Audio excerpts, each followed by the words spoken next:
እናንተ ዋንጫ እያነሳችሁ እንኳን በምትመኟቸው ተጫዋቾች ልብ ውስጥ ፍቅርን ማስረጽ አልቻላችሁበትም። ተመልከቱ ካይሴዶና ላቪያን አልፎ የገዛ ልጃችሁን እንኳን ለ20 ዓመታት አካሉ እንጂ እናንተ ጋር ልቡ እንግሊዝ ውስጥ አልነበረም ሲሉ ትዊት ያደርጋሉ የመድፈኞቹ አንዳንድ ደጋፊዎች በየማህበራዊ ሚዲያው የሊቨርፑል ደጋፊዎችን በሚናቆሩበት ሰዓት። ለማንኛውም ማርቲን ዙቢሜንዲ here we go ወደ አርሰናል። አንድሪያ ቤርታ ምንም እንኳን በዚህ ዝውውር ስኬት ላይ ድርሻው አናሳ ቢሆንም ግን ደግሞ ቢያንስ ይሄን ዝውውር አላስተጓጎለውም። የመጀመሪያ ዝውውሩንም የጨረሰ ይመስላል። ልክ ከዚህ በፊት አርሰናል ሲያስፈርማቸው እንደነበሩ ጥራታቸው አነስ ያሉ ተጫዋቾች አይነት ዝውውር እንዳይመስላችሁ።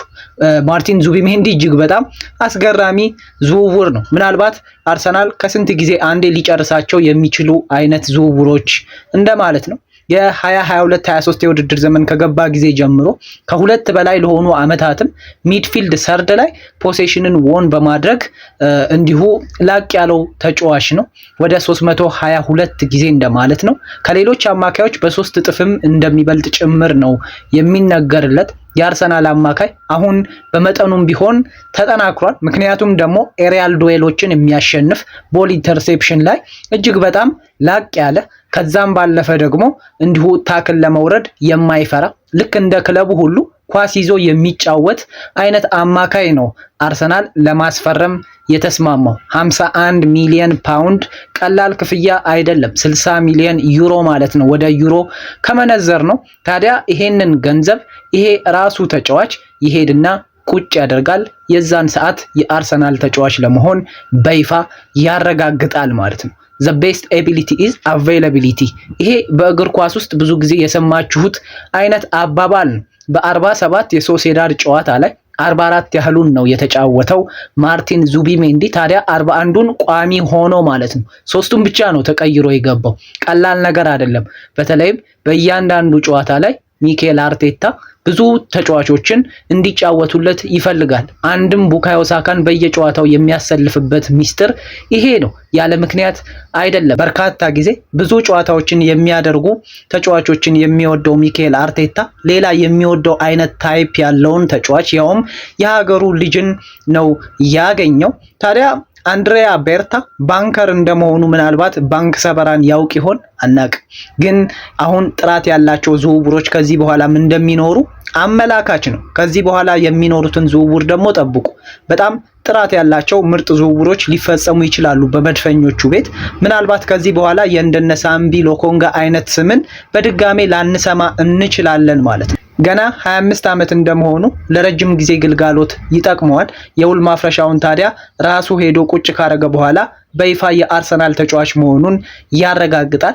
ምናልባት የዛን ሰዓት የበለጠ አርቴታም እንዲሁ ደጋፊዎቹም የአርሰናል ቤተሰቦችም ሊደሰቱበት የሚችሉት አይነት ዝውውር ይሆናል ማለት ነው። ለዚህ ዝውውር አንድም ቁልፍ ሚና ከተጫወቱ ሰዎች መሃል ሚኬል አርቴታ ነው ይባላል ልጁን በማሳመኑ ረገድ። ምክንያቱም በበርካታ ክለቦች ሲፈለግ የነበረ አይነት ተጫዋች ነው።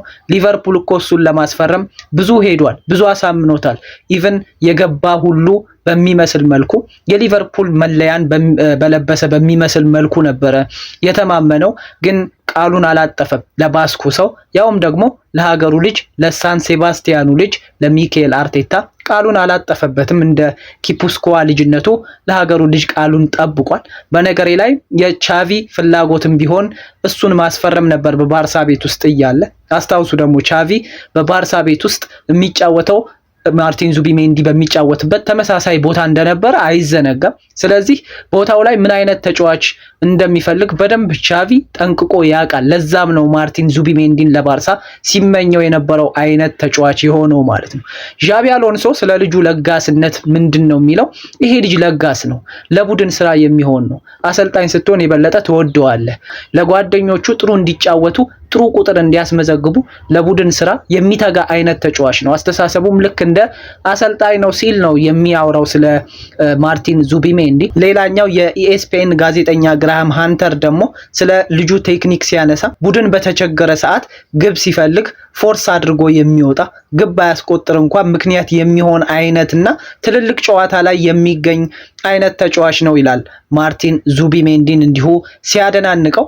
ሊቨርፑል እሱን ፈልጎት የነበረው አንድም ለፈርስት ፓስ ነበር።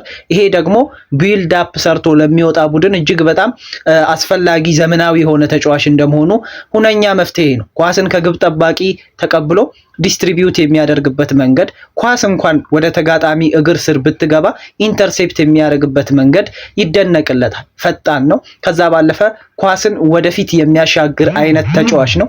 ሲድሎው ደግሞ ስለሱ ምን ይላል? ምናልባት እሱን የሚበልጠው ተጫዋች አለ ካልኩኝ ሮድሪን ሊሆን ይችላል የምጠቅሰው።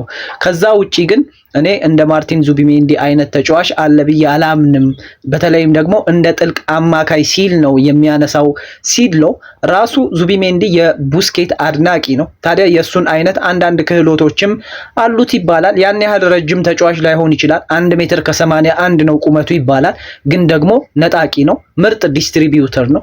ብዙ ኳሶችን የሚያሰራጭ ከዛም ባለፈ ፕሮግረሲቭ ፓሶቹ ጥሩ የሆኑ ጥሩ ቁጥሮች ያሉት ብዙ ኳሶች በሱ ስር የሚያልፉ አይነት ተጫዋች ነው። ስለዚህ አማካይ ላይ የተሻለ ውበትን፣ የተሻለ ጥራትን፣ የተሻለ ደግሞ ስርጭትን ያለውን አርሰናል በቀጣዩ የውድድር ዘመን ላይ በተለይም ይሄንን ልጅ ጨርሶ የሚያስፈርምና ኦፊሻል ካደረገው በኋላ ልንመለከተው የምንችለው አይነት ጨዋታን ይሰጠናል ማለት ነው ማርቲን ዙቢሜንዲን። ስለዚህ የአርሰናል ሰዎች ቀላል ዝውውርን አይደለም የፈጸሙት። ለማንኛውም እናንተስ ምን አይነት አስተያየት አላችሁ ስለዚህ ልጅ? ሀሳባችሁን ኮሜንት ሴክሽን ላይ ማስፈር ትችላላችሁ። ፎሎ፣ ላይክ፣ ሼር፣ ኮፒ ሊንክ ማድረግ እንዳይረሳ። ቪዲዮ ረጅም ስለሆነ እንዲሁ ደግሞ ሪፖስት በማድረግም ይሄ ቪዲዮ ለበርካታ የአርሰናል ደጋፊዎች እና የስፖርት ቤተሰቦች ጋር እንዲደርስ ማድረግ ትችላላችሁ። መልካም ጊዜ፣ ይመቻችሁ።